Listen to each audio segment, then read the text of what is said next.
America అధ్యక్షుడు Donald Trump అహంకారపూరితంగా వ్యవహరించడమే కాకుండా ఆయా దేశాల్లో ఎవరైతే అధికారంలో ఉన్నారో ఆ ప్రభుత్వాలను కూల్చివేసి దాని స్థానంలో తనకు అనుకూలమైన వారిని నియమించుకోవడానికి ప్రయత్నం చేస్తూ ఉన్నారు.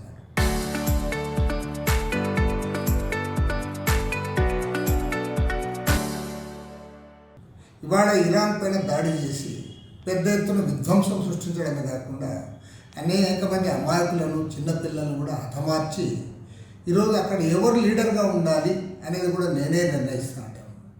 అలీ ఖొమైనీని హత్య గావించారు, ఆయన భార్య కూడా చనిపోయింది. ఇప్పుడు సుప్రీం లీడర్గా ఎవరు ఉండాలో కూడా నేనే నిర్ణయిస్తానని చెప్తా ఉన్నాను. గతంలో కూడా ఇటీవలనే వెనిజులా అధ్యక్షుడు నికోలస్ మదురోను ఆయన భార్యను కూడా కిడ్నాప్ చేసి ఇవాళ అమెరికా జైళ్లలో నిర్బంధించి ఈ కోర్టుల్లో విచారణ కొనసాగిస్తూ ఉన్నారు. మరోవైపు క్యూబాను బెదిరిస్తూ ఉన్నారు. క్యూబాలో కూడా ఆర్థిక మాంద్యము, ఆర్థిక ఇబ్బందులు ఉన్నాయి కాబట్టి ఆ ప్రభుత్వాన్ని మేము మారుస్తామని చెప్పి అక్కడ కూడా మంట పెడతా ఉన్నారు. ఇంత నిర్లక్ష్యంగా ఏమాత్రం కూడా మన చట్టాలను గౌరవించకుండా, అంతర్జాతీయ చట్టాలంటే ఏమాత్రం కూడా విశ్వాసం లేకుండా ఈరోజు దేశాలపైన దాడి చేయడం, ప్రభుత్వాలను తనకు అనుకూలంగా ఉండేట్లు చేసుకోవడానికి అమెరికా ప్రయత్నిస్తుంది. అదేవిధంగా ఇజ్రాయెల్ ఏమో గాజా ప్రాంతంలో బ్యాంక్లో అక్కడ తీవ్రంగా వారు కూడా దాడులు కొనసాగిస్తూ ఉన్నారు. వారు ఏమాత్రం కూడా ఒక అడుగు కూడా వెనక్కి వేయడం. ఇలాంటి దుర్భర పరిస్థితుల్లో ప్రపంచవ్యాప్తంగా అనేక దేశాలు పెట్రోల్ ధరలు పెరగడం, అదేవిధంగా గ్యాస్ ధరలు పెరగడంతో ఇబ్బందులు పడుతూ ఉన్నారు. మన భారతదేశంలో కూడా అనేక ఇబ్బందులు పడుతూ ఉన్నారు.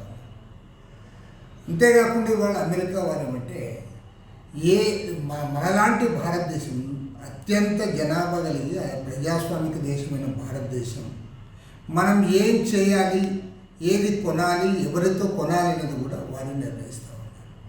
రష్యాతో ఆయిల్ కొనకూడదంటే మనం కొనడం మానేయాలి. మీకు 1 month పర్మిషన్ ఇస్తాం, మీరు కొనుక్కోండి అంటే మనం కొనుక్కోవాలి. అంటే ఒక సర్వసత్తాక ప్రజాస్వామ్య దేశంగా ప్రకటించుకున్న భారతదేశం అమెరికా అధ్యక్షుడు డొనాల్డ్ ట్రంప్ నిర్ణయాల ప్రకారం మనం నడుచుకోవాలి. ఆ రకంగా మనం వ్యవహరించాలంటే ఇంతకంటే సిగ్గుచేటని విషయం ఉంటుందా అని నేను అడుగుతాను. ప్రపంచవ్యాప్తంగా ఇంత మారణకాండ, దుర్మార్గాలు జరుగుతూ ఉంటే, మన దేశం కూడా వైపు నష్టపోతూ ఉంటే మన ప్రధానమంత్రి ఏమీ మాట్లాడలేకపోతూ ఉన్నారు. ప్రధానమంత్రి కనీసం ఇది సరైనది కాదు అని కూడా చెప్పలేని ఒక దుస్థితిలో ఉన్నారు. మన దేశానికి స్వాతంత్రం వచ్చిన తర్వాత ఏనాడు కూడా ఇంత దౌర్భాగ్య పరిస్థితులు ఈ దేశం లేదు. కాబట్టి ఈ ప్రధానమంత్రి యొక్క చేతగానితనాన్ని, తన యొక్క లొంగుబాటు వైఖరిని తీవ్రంగా ఖండిస్తూ ఉన్నాం. దేశవ్యాప్తంగా దేశభక్తులు, ప్రజాతంత్రవాదులు అందరూ కూడా దీన్ని ఖండించాలి. మన దేశ గౌరవాన్ని కాపాడుకోవడానికి కూడా అందరూ కూడా ముందుకు రావాలి. ప్రపంచ శాంతి కోసం ప్రతి ఒక్కరూ నిలబడాలని చెప్పి కూడా కోరుతా ఉన్నాం. అమెరికా అధ్యక్షుడు డొనాల్డ్ ట్రంప్ రెండవసారి అధికారంలోకి వచ్చిన తర్వాత ఈ నీతిమాలిన, దుర్మార్గమైన ఈ చర్యలను మనం అందరం కూడా నిరసించాలని కోరుతాం. Local to global news at your finger tips. మీ చేతిలో ఒక ఆయుధం. Download Raw TV app. Media legend Ravi Prakash is back.